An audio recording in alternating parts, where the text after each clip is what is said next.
اپنی ہنسی نہیں روک سکتے تھے. جب وہ کہتے کہ مشرف صاحب جو ہیں وہ ایک اپنی پرانی بیوی کی جگہ ایک نئی بیوی کو وزیر اعظم بنا رہے ہیں، اور اب پرانی بیوی جو ہے اس کا کام صرف گھر میں وہ رہ جائے گا جو پوچھا لگانے کا کام ہوتا ہے. تو سیاست میں کاف لیگ کو پوچھا لگانے کی تشبیہ دینا، یہ اس کا جو پوچھا لگانے کا کام ہوتا ہے. تو سیاست میں کاف لیگ کو پوچھا لگانے کی تشبیہ دینا، یہ اس زمانے کا ایک ایسا مذاق بن گیا جس سے خود کاف لیگ والے بھی لطف اندوز ہوتے تھے.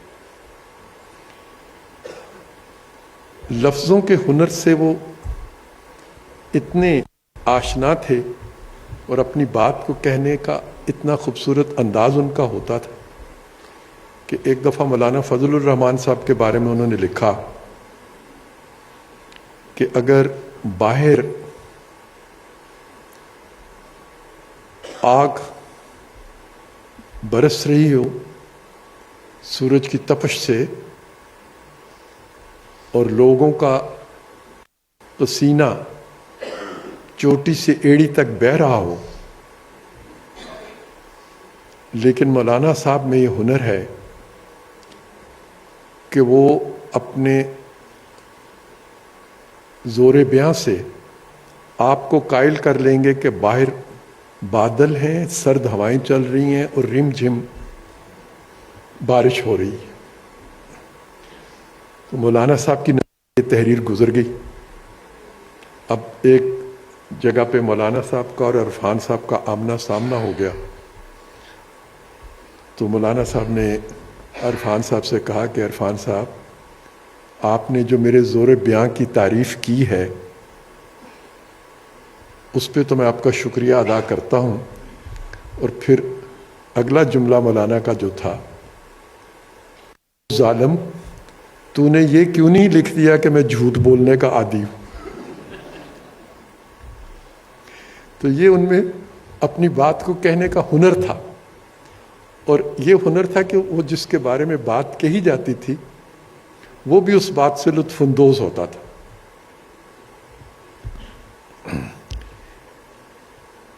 نعمان صاحب ان کے جو برخوردار ہیں، انہوں نے ان کے، میں چاہ رہا ہوں کہ میں ذرا موضوع سے جو پہلے باتیں ہوئیں ان سے ذرا ہٹ کے بات کرتا رہوں آپ کے ساتھ، اور یہ سنجیدگی جو بہت زیادہ ہے اس کو بھی تھوڑا سا ختم کیا جائے.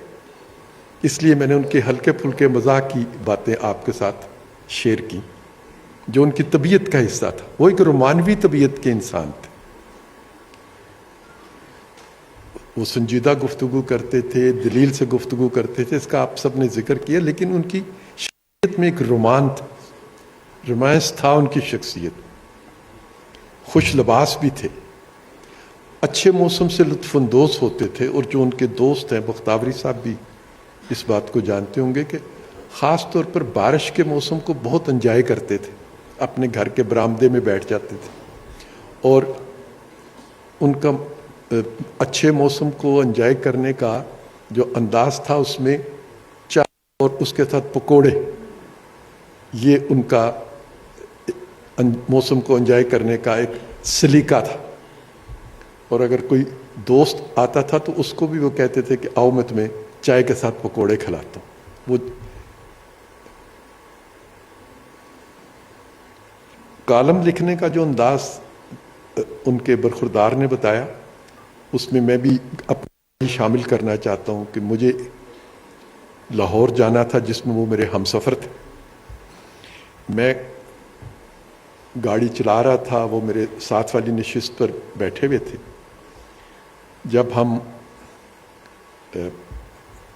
ٹول پلازا سے کراس کیا ہم نے، تو انہوں نے اپنا کلپ بورڈ جو تھا، جو ہم لوگ جب اسکول میں پڑھتے ہیں تو امتحان دینے کے لیے کلپ بورڈ جو ہم استعمال کرتے ہیں، وہ کالم لکھنے کے لیے اسی کلپ بورڈ کو استعمال کرتے تھے. وہ کلپ بورڈ انہوں نے اپنے ٹخنوں پہ رکھا اور اپنا کالم لکھنا شروع کر دیا. اور اس پورے دوران جب وہ کالم لکھ رہے تھے میں ان سے کوئی سوال کر لیتا تھا اور وہ مجھے اس کا جواب بھی دے دیتے تھے. اور سوال جواب کرتے ہوئے ہم سالٹ رینج تک پہنچ گئے. تقریباً یہ 1 گھنٹے کا سفر تھا. تو میں نے ان سے کہا کہ صدیقی صاحب میں نے آپ کا وقت بہت لے لیا, آپ سے کو بات چیت میں مصروف کر دیتا ہوں, آپ اپنا کالم مکمل کر لیں. تو انہوں نے مجھے ایسے کلپ بورڈ میری طرف کرتے ہوئے کہا کہ دیکھو کالم تو میں نے مکمل کر لیا. تو میرے لیے ایک انتہائی حیرت کی بات تھی کہ ایک شخص گفتگو کرتا جا رہا ہے, سفر میں ہے, اور وہ ایک انتہائی عمدہ کالم جو ہے 1 گھنٹے میں تحریر کر چکا ہے. تو کالم لکھنے کا ایسا ان کا انداز تھا.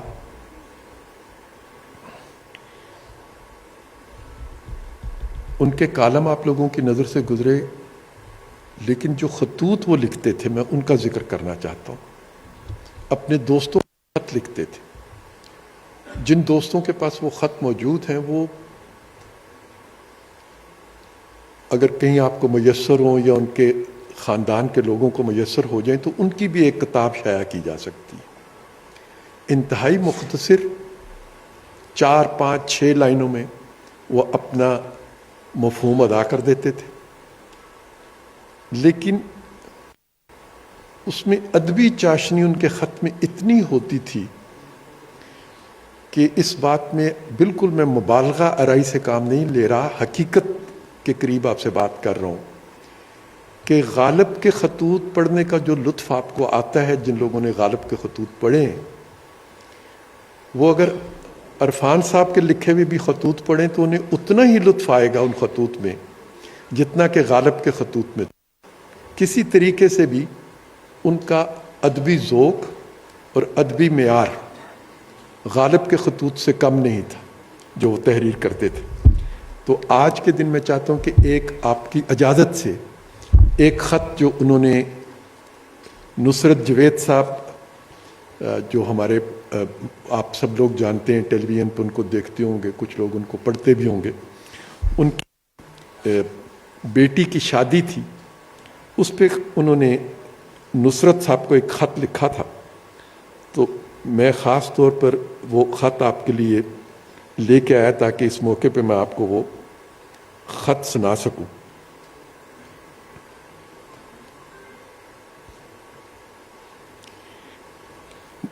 اجازت ہے جی؟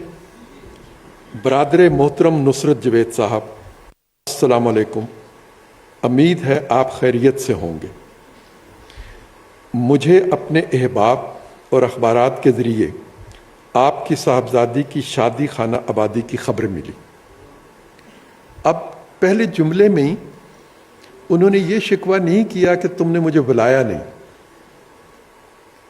انہوں نے اس چیز کا اظہار کیا کہ مجھے آپ کی بیٹی کی شادی کی خبر اخبارات سے معلوم ہوئی. معلوم ہوتا تو رخصتی اور دعاؤں میں ضرور شریک ہوتا. بجائے گلہ کرنے کے, بجائے شکوہ کرنے کے, وہ اپنا اظہار کر رہے ہیں کہ ایسے موقع پہ ان کا کردار کیا ہوتا. 2 بیٹیوں کا باپ ہوتے ہوئے میں بھی اندازہ لگا سکتا ہوں کہ بیٹیوں کی رخصتی خوشی اور رنج کے جذبات کا کیسا منفرد امتزاج ہوتی ہے. اب دیکھیے, خوشی کے اس موقع کو جو رنج کا موقع بھی ہوتا ہے کہ آپ ایک جدائی ہو رہی ہے بیٹی سے, خوشی کا موقع ہوتا ہے کہ ایک فریضہ آپ انجام دے رہے ہیں, اس کا گھر بس رہا ہے, اس کو ایک جملے میں انہوں نے سمویا. لیکن اس سے اگلا جملہ جو ہے اس کی طرف سب کی توجہ دلانا چاہتا ہوں. لیکن نصرت بھائی, اب یہ ساری باتیں کرنے کے بعد وہ لکھتے ہیں, لیکن نصرت بھائی بیٹیاں رخصت ہی کہاں ہوتی ہیں. اب اس مختصر سے جملے میں جو 3-4 الفاظ پر مشتمل جملہ ہے, انہوں نے زندگی کی کتنی بڑی حقیقت کو بیان کر دیا کہ بیٹیاں رخصت ہی کہاں ہوتی ہیں. تو آج میں بھی کہتا ہوں کہ عرفان صدیقی صاحب